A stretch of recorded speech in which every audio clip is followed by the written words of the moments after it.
নমস্কার সবাইকে, আমি মৌন। আপনারা শুনছেন আমৃত্য ভালোবাসি তোকে, লিখেছেন সালমা চৌধুরী। পর্ব 43-এর 2। আগের দিন আপনারা যেটা শুনেছেন সেটা ছিল 43-এর 1 পর্ব।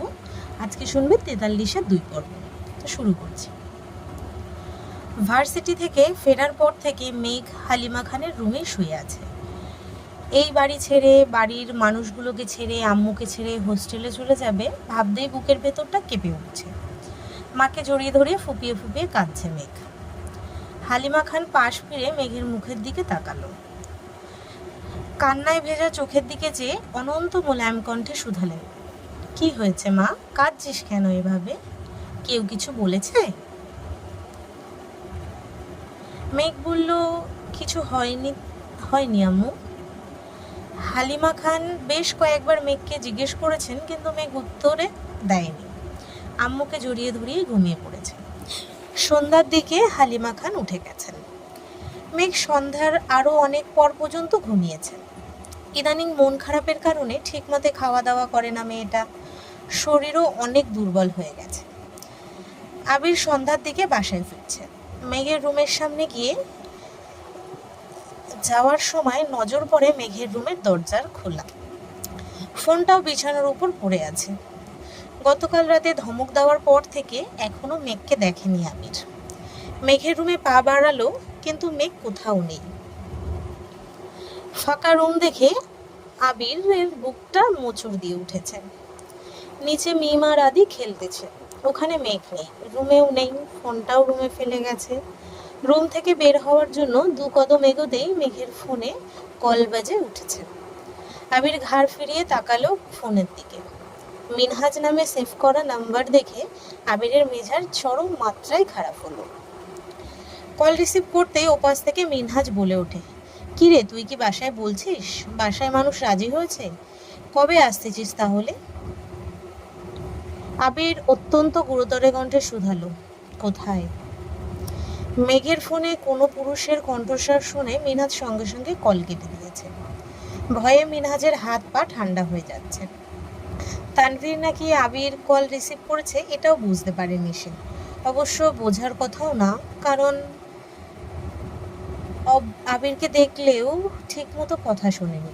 আর তানভীরের কথা মিনহাজ শুনেছে, তাছাড়া ফেসবুকে ছবি দেখেছে, এখনো বাস্তবে দেখেনি, তাই কণ্ঠস্বর বোঝার কোনো উপায় নেই। এখন মেঘের জন্য মিনহাজের খুব চিন্তা হচ্ছে। মেঘ বাসায় না বলে থাকলে নিশ্চয়ই এখন বকা খাবে। আবির মেঘের ফোন রেখে নিজের রুমে চলে গেছে। জানুয়ারি মাসের হাড় কাঁপানো শীতেও রাগে আবিরের শরীর ঘামছে। ফ্রেশ হয়ে সোজা নিচে আসছে। আবিরকে আসতে দেখে মিম আর আদি যে যার মতো রুমে চলে গেছে। আবির ড্রয়িং রুম থেকে মামুনিকে প্রশ্ন করে, মামুনি, মেঘ কোথায়? মামুনি বলল, ও তো আমার রুমে ঘুমাচ্ছে, কেন, কোনো দরকার? আবির বলল, না তেমন কিছু না, দেখছি না যে, তাই ভাবলাম বাসায় নাই নাকি বাহিরে। হালিমা খান চিন্তিত স্বরে বললেন, আমার মেয়েটার কি যেন হয়েছে, কিছু বলে না, সারাদিনই মন খারাপ করে বসে থাকে, বেশি কিছু বলতে গেলে কান্নাকাটি শুরু করে। আমি কি করব কিছুই বুঝতে পারছি না। আবির কয়েক মুহূর্ত নিশ্চুপ দাঁড়িয়ে থেকে সোফায় গিয়ে বসল। 2 হাতে মাথা চেপে ধরে আছে। চারদিকে নানা দুশ্চিন্তায় মাথায় প্রচণ্ড ব্যথা অনুভব করছে। কিছুক্ষণের মধ্যেই তানভীর নিচে আসছে। আবিরকে এভাবে বসে থাকতে দেখে আবিরের কাছে বসতে বসতে জিজ্ঞেস করল, কি হয়েছে ভাইয়া? আবির অসহায় দৃষ্টিতে তানভীরের দিকে তাকালো। আবিরের চোখ মুখের দুরবস্থা দেখে তানভীর শান্ত কণ্ঠে শুধালো, এত টেনশন করছো কি নিয়ে? আবির আশেপাশে চেয়ে দেখে নিল, কোথাও কেউ নেই। দেখে আস্তে করে বলা শুরু করলো, আমি আর পারতেছি না ভাই, দিনকে দিন মানুষের সহ্য ধৈর্যের সীমা বাড়ে, আমার উল্টো, সহ্য ধৈর্যের মাত্রা শূন্য হয়ে যাচ্ছে। তোর বোনের এই অবস্থা সহ্য করার সামর্থ্য আমার নেই। ওর চোখের দিকে তাকাতে পারি না আমি। নিজেকে বড্ড অপরাধী মনে হয়। প্রতিনিয়ত নিজের মনের সঙ্গে যুদ্ধ করেই চলেছি। নিজেকে সামলাতে না পেরে সব সময় ওরে দূরে সরিয়ে রাখি। বুকে পাথর রেখে আর কয়দিন চলব? তোর বোনের কান্নায় আমার বুকের উপর জমানো পাথর পর্যন্ত গলে গেছে। আমি এমনই অভাগা যে মনের রাজ্যের রানীকে তার প্রাপ্য অধিকারটুকু দিতে পারছি না। ওর দু চোখের পানি মুছে বলতে পারছি না আজকের পর তোকে আমার কারণে কাঁদতে হবে না। ওকে জড়িয়ে ধরে চিৎকার করে বলতে পারছি না আমি তোকে আকাশ সম ভালোবাসি। তানভীর বলল, বনুকে সময় দিলে তো ওর মনটা একটু হালকা হতো। আবির বলল, ওই দিন দেখলি তো তোর বোন কি করলো। তুই আমি এতবার বলার পরও বের হতে রাজি হলো না। আমি জানি ও আমার উপর রেগে আছে, আর কেন রেগে আছে সেটাও খুব ভালো করে জানি। তারপরও ওর রাগ ভাঙাতে পারছি না। রাগ ভাঙাতে গেলেই একের পর এক প্রশ্ন করবে। আমি সেই প্রশ্নগুলোর মিথ্যা উত্তর দিতে পারবো না। দরকার হয় দূরে থাকবো, তবুও আমি ওকে আর কোনো মিথ্যা কথা বলবো না, এটা আমার প্রমিস। ফুপ্পির বিষয়ে কিছু ভাবছো? তানভীর জিজ্ঞেস করলো। আবির বলল, সেটাই ভাবতেছি কিভাবে ভাই বোনদের সামনাসামনি করব আর কি রিয়াকশন হবে এসব ভেবেই মাথায় আউলে যাচ্ছে আমার। হালিমা খান দুই ভাইয়ের জন্য কফি আর নুডলস নিয়ে আসতেই দুই ভাইয়ের কথোপকথন থেমে গেছে। আবির নিজের ফোনে হাত নিয়ে চাপাচাপি করতেছে। কফি দেওয়ায় এক হাতে কফি নিয়ে অন্য হাতে ফোন ধরে তানভীরের সঙ্গে রাজনীতি নিয়ে কথা বলা শুরু করলো। মেঘ ঘুম থেকে উঠে মায়ের রুম থেকে বের হতেই সোফায় আবির আর তানভীরকে দেখে মাথায় ভালোভাবে ওড়না দিয়ে মাথা নিচু করে চুপচাপ সিঁড়ি দিয়ে উঠে যাচ্ছিল। তাকাবে না ভেবেও নিজেকে আটকাতে পারলো না। সিঁড়ি থেকে তাকালো আবিরের দিকে। নজর পড়ে সোজা আবিরের ফোনের ওয়ালপেপারের দিকে।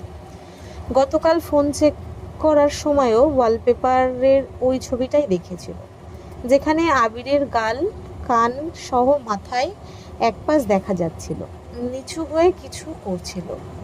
কল লিস্ট চেক করার তাগিদে ওয়ালপেপারের ছবিটা ভালোভাবে দেখতে পারেনি। তবে আজ আবিরের হাতে থাকা ফোনে ওয়ালপেপারটা স্পষ্ট দেখা যাচ্ছে। ছবিটাতে আবির ঝুঁকে আছে, এক হাতে কোনো মেয়ের হাতের আঙুলগুলো ধরে রেখেছে। সেই সঙ্গে আবিরের ওষ্ঠধর সেই হাতের উল্টো পিঠের দিকে মাঝ বরাবর স্পর্শ করে আছে। সদ্য ঘুম থেকে ওঠা মেঘ ঘুম ঘুম চোখে ছবিটা দেখতেই বুকটা ছ্যাদ করে উঠল। নীরের দৃষ্টিতে তাকিয়ে রইল সেই ছবির দিকে। যে আবির ভাইকে ঘিরে রঙিন স্বপ্নে বিভোর ছিল মেঘ, সেই আবির কোনো মেয়ের হাতে চুমু খাচ্ছে। ভাবতে মেঘের দম বন্ধ হয়ে আসছে। নিচের ঠোঁট কামড়ে ধরে কান্না আটকানোর চেষ্টা করে নিজের রুমে চলে গেছে।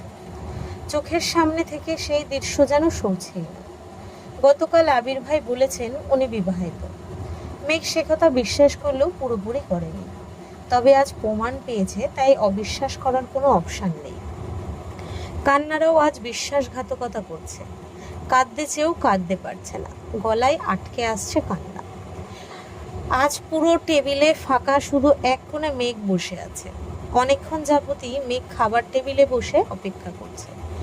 আব্বু আর বড় আব্বুকে হোস্টেলের ব্যাপারটা কিভাবে বলবে সেটাই ভাবছে। স্যারের থেকে আনা হোস্টেলের ফর্মটাও গত রাতেই পূরণ করে রেখেছে। এই বাড়িতে আর থাকবে না বলে মানসিক প্রশস্তি নিয়ে ফেলেছে। আস্তে আস্তে সবাই খাবার টেবিলে উপস্থিত হলো। মেঘ সবার আগে খাবার শেষ করে বসে আছে। কিভাবে বলবে এই সাহসটুকু হচ্ছে না। সামনে আবির বসা, এর জন্য মূলত আরও বলছে না। আবির খাবার শেষ করে বেসিনের দিকে যেতেই মেঘ বলল, আব্বু, আমার একটা কথা বলার ছিল। বলো আম্মু, কি কি লাগবে তোমার? মেঘ বলল, প্রতিদিন বাসা থেকে ভার্সিটি পর্যন্ত যেতে অনেক সময় লেগে যায়।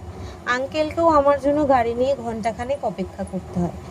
তারপর যানজট পেরিয়ে আবার বাসায় ফিরতে হয়। এত জার্নি করে আমারও খুব টায়ার্ড লাগে। পড়াশুনো হয় না ঠিক মতো। তাই বলছিলাম আমি হোস্টেলে সিট নেব, বান্ধবীদের সাথেই থাকবো, মাঝে মাঝে বাসায় এসে ঘুরে যাব। তানভীরের খাবার আটকে গেছে গলায়। চোখ বড় করে তাকিয়ে আছে মেঘের দিকে। তৎক্ষণাৎ ঘাড় ঘুরিয়ে তাকালো বেসিনের দিকে। আবির নেই। আতঙ্কিত হয়ে তানভীর ঢোক গিলল। আবির ভাইয়া শোনেনি ভেবে দীর্ঘশ্বাস ছাড়ল। আলী আহমেদ খান আর মোজাম্মেল খান দুজনেই নীরব। মেঘ পুনরায় বলল, আমি স্যারের সঙ্গে কথা বলেছি, ফর্ম পূরণও করেছি, আপনার অনুমতি দিলে আমি আজই ফর্ম জমা দিব। বলেই মেঘ বাম হাতটা টেবিলের নিচ থেকে তুলে হাতে হোস্টেলের সেই ফর্মটা তানভীর কিছু বলতে যাবে তার আগেই আবির টেবিলের উপর পাশ থেকে ফর্মটা নিয়ে এক টানে ছিঁড়ে ফেলেছে। আচমকা আবিরকে দেখে আঁতকে ওঠে তানভীর। সে ভেবেছিল আবির হয়তো চলে গেছে, কিন্তু আবির যে তার পেছনে দাঁড়িয়ে ছিল এটা তানভীর খেয়ালই করেনি। আবির রাগান্বিত কণ্ঠে চিৎকার করে ওঠে, কোন সাহসে তুই হোস্টেলে যাওয়ার অনুমতি চাচ্ছিস? কে তোকে এত সাহস দিচ্ছে যে বা যারা তোকে উচ্ছন্নে কি উস্কাচ্ছে তাদের বলে দিস সব কয়টাকে আদমরা করে নিজের বাড়ি পাঠাবো। ঢাকা থেকে পড়াশুনো শেষ করতে হবে না, তোকে কিছু বলি না বলে যা ইচ্ছা করবি, জেদ দেখালেই সব পেয়ে যাবি ভাবছিস? তোকে লাস্ট ওয়ার্নিং দিচ্ছি, পড়াশুনো করলে এই বাড়ি থেকেই করতে হবে। বাড়ির বাইরে যেতে চাইলে পা দুটা ভেঙে ঘরে বসায় রাখবো। আলী আহমেদ খান গম্ভীর কণ্ঠে বললেন, আবির হচ্ছেটা কি? বাড়ির মেয়েদের সাথে উচ্চস্বরে কথা বলবা না, যাও এখান থেকে। আবির রাগে কটমট করতে করতে চলে যাচ্ছে আর বলছে, এরপরও যদি কেউ অনুমতি দেন এর ফল খুব খারাপ হবে। গতকালের মিনহাজের বলা কথাগুলো বারবার মনে পড়ছে। ওদের উস্কানিতেই মেঘ এসব করছে এটা বুঝতে বাকি নেই আবিরের। এদিকে তানভীর কি বলবে বুঝতে পারছে না। আবির এভাবে চিৎকার করলো, আব্বু আর বড় আব্বু কিভাবে রিয়াক্ট করবে এটাও বুঝতে পারছে না। তারপরও তানভীর বলল, প্রয়োজনে আমি তোকে বাইকে দিয়ে আসবো। ক্লাস শেষে কল দিলে আবার গিয়ে নিয়ে আসবো, তবুও হোস্টেলে যেতে হবে না। মেঘ চিবুক নামিয়ে দাঁড়িয়ে আছে, চোখ তুলে তাকাতে পারছে না। মোজাম্মেল খান ভারী কণ্ঠে বললেন, থাক, তোমার আর নিয়ে যেতে হবে না। তোমাদের দুই ভাই বোনকে একসাথে যেতে দেব না, তাও আবার বাইকে? অ্যাক্সিডেন্ট করে রাস্তাঘাটে পড়ে থাকবা, নিজের ব্যথা পাবা, সাথে আমার মেয়েটাকেও ব্যথা দিবা। দরকার হলে আমি আমার মেয়েকে নিয়ে যাব। পরিস্থিতি স্বাভাবিক করতে তানভীর ঠান্ডার স্বরে বলল, আপনি আমায় এত অবিশ্বাস করেন? বাইকারদের উপর আমার বিন্দুমাত্র বিশ্বাস নেই। তানভীর বলল, ভয় পাইয়েন না, আমার জীবন থাকতে আপনার মেয়ে আর আমার বোনের গায়ে একটা আঁচড়ও পড়তে দিব না আমি, এটুকু বিশ্বাস রাখতে পারেন। মেঘ এবার ছলছল নয়নে তানভীরের দিকে তাকিয়েছে। তানভীর মেঘকে অনেক ভালোবাসে এটা মেঘ বুঝতে পারে, কিন্তু আজ এত কনফিডেন্স নিয়ে আব্বুর সামনে এভাবে কথা বলছে দেখেই মেঘ আশ্চর্য নয়নে তাকিয়ে আছে। আচমকা আবিরের রুম থেকে কাঁচ ভাঙার শব্দ আসে। শব্দ শুনে মেঘ সেদিকে এক পলক তাকিয়ে তৎক্ষণাৎ সিঁড়ির দিকে ছোটে। তানভীরও খাবার রেখে বেসিনে হাত ধুতে যায়। রান্নাঘর থেকে মালিয়া খান আর হালিমা খান অর্তনাদ করে ওঠেন। ইকবাল খান উঠে যেতে চাইলে আলী আহমদ খান আটকে দেন। গম্ভীর কণ্ঠে বলেন, এটা ওদের ভাই বোনের ব্যাপার, ওদেরকে বুঝে নিতে দাও। বড়রা সেখানে উপস্থিত থাকলে বিষয়টা আরো খারাপের দিকে যাবে। মালিয়া খান যেতে চাইলে ওনাকেও আটকে দেন। মালিয়া খান চিন্তিত কণ্ঠে বলেন, আবির যদি রেগে গিয়ে মেঘের গায়ে হাত তুলে? তানভীর মাত্র কি বলল শুনলে না? বোনের গায়ে একটা আঁচড়ও পড়তে দিবে না। দেখি সে তার দায়িত্ব কতটা পালন করতে পারে। এদিকে মেঘ অন্তহীন পায়ে ছুটে যায় আবিরের রুমে। দরজা থেকে তাকায় ভেতরে। আবির তাকে রুমে ঢুকতে নিষেধ করছিল, তাই সরাসরি ঢুকতে পারছে না। দরজা থেকে উকি দিতেই দেখে আবির বিছানার এক পাশে বসে আছে, দু হাঁটু উপর দু হাতে। ডান হাতের কয়েক জায়গায় ভাঙা কাচের টুকরো লেগে আছে, সেখান থেকে ফোঁটায় ফোঁটায় রক্ত পড়ছে। মেঘ সব ভুলে রুমে ঢুকে চিৎকার করে ওঠে, এটা কি করছেন আপনি? ড্রেসিং টেবিলের দিকে মাঝ বরাবর আবির ঘুষিটা দিয়েছে। অর্ধেক কাজ ভেঙে পড়ে গেছে আর অর্ধেকটা এখনো লেগে আছে। মেঘ হাত থেকে কাজ ছুটাতে গেলে আবির নিজের হাত সরিয়ে নিয়ে রাগান্বিত কণ্ঠে বলে, ডোন্ট টাচ মি। মেঘ সেসব কথায় কান্না দিয়ে আবার এগিয়ে যায় আবিরের কাছে। দ্বিতীয়বারের মতন হাত ধরতে গেলে আবির 4 গুণ ভারী কণ্ঠে চিৎকার করে ওঠে, বললাম তো ছুবি না আমায়। বলেই পাশের টেবিলে থাকা কাচের গ্লাস ছুঁড়ে মারে ড্রেসিং টেবিলের দিকে। এই দৃশ্য দেখে মেঘ আঁতকে ওঠে, 2 কদম পিছিয়ে যায়। ভয়ে শরীর ঠান্ডা হয়ে যাচ্ছে, হাত পা কাঁপছে, দাঁড়িয়ে থাকার শক্তি পাচ্ছে না। ড্রেসিং টেবিলের বাকি অর্ধেক কাঁচ সাথে গ্লাসের ভাঙা টুকরোতে ফ্লোরে পড়ে গেছে। মেঘ কপাল কুঁচকে তাকিয়ে আছে আবিরের হাতের দিকে। কাচের টুকরোগুলো এখনো হাতে ঢুকে আছে, খোলার চেষ্টাও করছে না। ফ্লোরে লাল টকটকে রক্ত ভেসে যাচ্ছে। মেঘের গলা শুকিয়ে কাঠ হয়ে গেছে। এমন সময় তানভীর রুমে ঢোকে। আবিরের কাছে যেতেই আবির রাগী স্বরে বলল, তানভীর, তোর বোনকে এখান থেকে যেতে বল। তানভীর স্বাভাবিক কণ্ঠে মেঘকে বলল, তুই রুমে যা। মেঘ কাঁদো কাঁদো কণ্ঠে বলল, ওনার হাতে কাঁচ। তানভীর বলল, আমি দেখছি, তুই যা প্লিজ। মেঘ রুম থেকে বেরিয়ে যাচ্ছে। যেতে যেতে বেশ কয়েকবার তাকিয়েছে, চোখ ছলছল করছে। সামান্য হোস্টেলে যাওয়ার কথাতেই আবির ভাই এভাবে রিয়াক্ট করবেন মেঘ ভাবতেও পারেনি। আজ ভার্সিটিতেও যায়নি। মিনহাজ, সাদিয়া, মিষ্টি অনেকবার কল দিয়েছে, কলও রিসিভ করেনি। তানভীর আবিরের হাত পরিষ্কার করে একজন ডাক্তার এনে ব্যান্ডেজ করিয়েছে। মেঘ সারাদিনেও রুম থেকে বের হয়নি। সন্ধ্যার পর তানভীর মেঘের রুমে আসছে। তানভীর বলল, ভাইয়াকে দেখতে গেছিলি? মেঘ বলল, না, উনি বারণ করেছেন যেতে। তানভীর বলল, তখন তো রাগে বারণ করেছে, একবার গিয়ে দেখে আসিস। মেঘ বলল, আমি যাব না। তানভীর বলল, কেন? মেঘ বলল, উনি আমায় ওনার রুমে যেতে বারণ করেছেন, ওনাকে ছুতে নিষেধ করেছেন, আমি কেন যাব ওনাকে দেখতে? তানভীর বলল, এত রাগ জেদ ভালো না বনু। মেঘ বলল, আমাকে বলছো কেন? রাগ জেদ ভালো না এগুলো তোমার ভাইয়াকে বলো গিয়ে। তানভীর উঠে যেতে যেতে তপ্তস্বরে বলল, থাক তোরা তোদের রাগ নিয়ে, আমার কি? মেঘ মিহি কণ্ঠে ডাকলো, ভাইয়া। তানভীর বলল, কি? মেঘ বলল, একটা কথা জিজ্ঞেস করি। তানভীর বলল, কর। মেঘ বলল, আবির ভাই কি বিবাহিত? তানভীর ভুরু কুঁচকে প্রশ্ন করে, তোকে কে বলেছে? মেঘ বলল, আবির ভাই বলেছে। তানভীর বলল, ভাইয়া তোকে এই কথা বলেছে?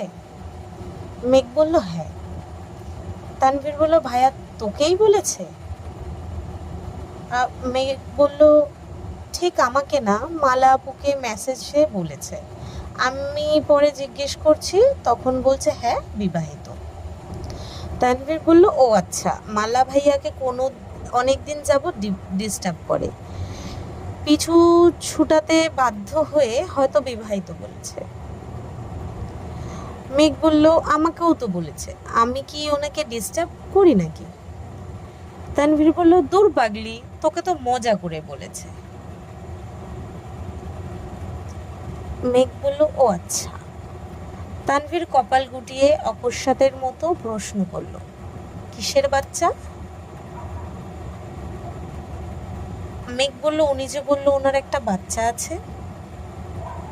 তানভীর বলল, হাই আল্লাহ, ভাইয়া বলছে আর তুই বিশ্বাস করে ফেলেছিস, তোর সাথে ফাজলামো করছে পাগল। এসব চিন্তা বাদ দিয়ে ভাইয়াকে দেখে আসিস। তানভীর চলে গেছে। মেঘ দীর্ঘ নিঃশ্বাস ছাড়ল, কিন্তু মনের ভেতরের অস্বস্তি কাটল না। আবির ভাইয়ের ফোনের ওয়ালপেপারটা বারবার চোখে ভাসছে। যদি বিবাহিত না হন তবে ওই ছবিতে মেয়েটাকে। আগেও একবার আবির ভাইয়ের ওয়ালপেপারে একটা মেয়ের ছবি ছিল, ওই মেয়েই বাকে। অনেকক্ষণ ভাবনা চিন্তা করে অবশেষে আবিরের রুমের সামনে আসলো। দরজায় দাঁড়িয়ে চেয়ে আছে।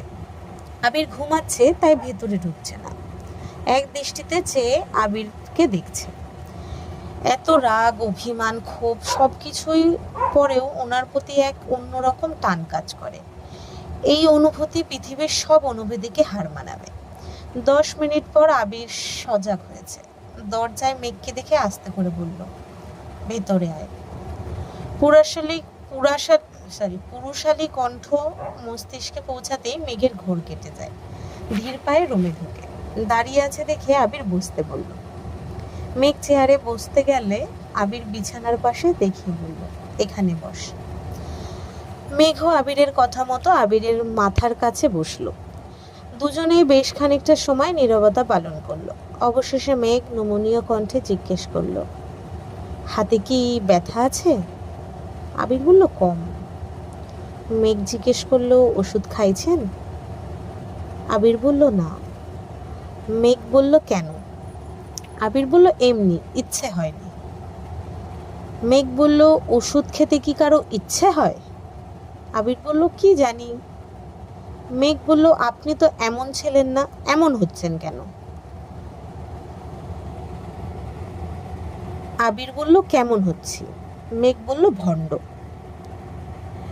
আবির বলল, মনে হয় তোর ছোঁয়া লেগে হইতেছি। মেঘ বলল, ইস, আমি মোটেই ভণ্ড না। আবির বলল, মাঝে মাঝে একটু ভণ্ডামি করিস আর কি। আবির ভাইয়ের মায়াবী কণ্ঠে শুনে মেঘের সব অভিমান গলে গেছে। মুখ গোমরা করে ডাকলো, আবির ভাই। আবির দৃষ্টি সরাসরি মেঘের চোখে পড়ে। চাওয়াচাওয়ি হয় দুজনের। এবার আবির না বলে ভুরুজোড়া পরপর দুবার নাচায়। আবিরের এমন কাণ্ডে মেঘ নিঃশব্দে হেসে মাথা নিচু করে ফেলে। আবির ভাইয়ের এমন চাউনি প্রতিবার মেঘকে লজ্জায় আড়ষ্ট করে। আবির মোলায়েম কণ্ঠে শুধালো, কিছু বলবি? মেঘ উপর নিচ মাথা নাড়ে। আবির বলে, বল। মেঘ বলে, আপনি কি সত্যি বিবাহিত? আবির বলে, হয়তো। মেঘ বলে, বাচ্চা? আবির বলে, প্ল্যানিং করব ভাবছি। মেঘ বলে, মানে কিসের? কি এসবের? আবির বলে, বিয়ে করেছি, বাচ্চার প্ল্যানিং করব না? মেঘ বলল, কাল যে বললেন বাচ্চা আছে। আবির বলল, হ্যাঁ, ওটা তো কল্পনায়। মেঘ গম্ভীর কণ্ঠে বলল, ফাইজলামি বন্ধ করুন, ভাইয়া বলেছে আপনার বউ বাচ্চা কিছু নেই। আবির বলল, না, হতে পারে না, আমার বউ আছে, কল্পনায় বাচ্চাও আছে, আর একটা প্ল্যানিং করব ভাবছি। মেঘ বলল, ফাজলামো বাদ দিন, সত্যি করে বলুন প্লিজ। আবির বলল, আচ্ছা তুই না আমায় বিশ্বাস করিস না, তাহলে এই কথা চোখ বন্ধ করে বিশ্বাস করে ফেলছিস কিভাবে? মেঘ বলল, তার মানে ভাইয়া যা বলছে তা সত্যি? আবির বলল, আল্লাহ জানেন। আবিরের ওয়ালপেপারের ছবিটার কথা ভেবে মেঘ পুনরায় ডাকে, আবির ভাই। আবির বলল, মেঘ বলল, আপনার ওয়ালপেপারের ছবিটা কার? আবির বলল, আমার। কেন? মেঘ বলল, আপনার তো জানি, কিন্তু মেয়েটাকে? আবির বলল, মেয়ে আসলো কোথা থেকে? মেঘ বলল, আমি দেখেছি। আবির পাশ থেকে ফোন নিয়ে লক খুলে মেঘের দিকে ধরল। ছবিটাতে আবির ঝুঁকে জুতার ফিতা বাঁধতেছিল। আবিরের থেকে কিছুটা দূরে একটা ছেলে একটা মেয়ের হাতে চুমু খাচ্ছে। ওয়ালপেপারটা দূর থেকে দেখলে মনে হবে আবিরই মেয়েটার হাতে চুমু খাচ্ছে। মেঘ ছবিটা দেখে আবিরের দিকে ফোন দিয়ে বলল, ওয়ালপেপার দেওয়ার মতো আর ছবি নেই আপনার? আবির বলল, আছে। মেঘ বলল, এটা চেঞ্জ করবেন। আবির বলল, ওকে ম্যাম। মেঘ নিশ্চুপ, নিজের পচা চিন্তা ভাবনার জন্য লজ্জায় মাথা নিচু করে বসে আছে। আবির মোলায়েম কণ্ঠে বলল, আসছিস যখন এক কাজ কর। মেঘ বলল, কি কাজ? আবির বলল, ওইখানে তেল আছে, আমার চুলে তেল দিয়ে দে। মেঘ বলল, আমি? আবির বলল, তোকে? আমার যে বউ আছে এটা তো তুই মানতেছিস না, এখন দিয়ে দে তেল। মেঘ বলল, আপনাকে ছুতে নিষেধ করেছিলেন, হয়তো ভুলে গেছেন। চুলে তেল দিলে তো স্পর্শ করতে হবে।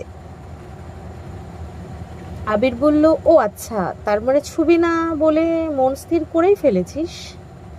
মেঘ বলল, জি। আবির বলল, এত জেদ কোথায় থাকে তোর? মেঘ বলল, জানি না। আবির বাম হাতে মেঘের ডান হাত টেনে নিজের কপালের উপর রেখে বলল, দেখ গায়ে কত জ্বর, মাথা ব্যথায় তাকিয়ে থাকতে পারছি না, তারপরও তুই যদি জেদ নিয়ে থাকতে চাস আমার কিছু বলার নেই। মেঘ তাড়াতাড়ি গিয়ে তেলের বোতলটা নিয়ে আসছে। এতক্ষণ গাছ হয়নি বলে জ্বরের মাত্রা বুঝতে পারেনি। অল্প অল্প করে তেল হাতে নিয়ে আবিরের চুলে ম্যাসেজ করে দিচ্ছে। আবির অপলোক দৃষ্টিতে মেঘের দিকে তাকিয়ে আছে। ঠোঁটের কোণে এক চিলতে হাসির ঝলক। মেঘের নজর পড়তেই মেঘ হালকা ধমকের স্বরে বলল, মাথায় না ব্যথা? মাথায় না ব্যথা? চোখ খুলে রাখছেন কেন? আবির সঙ্গে সঙ্গে চোখ বন্ধ করে ফেলেছে।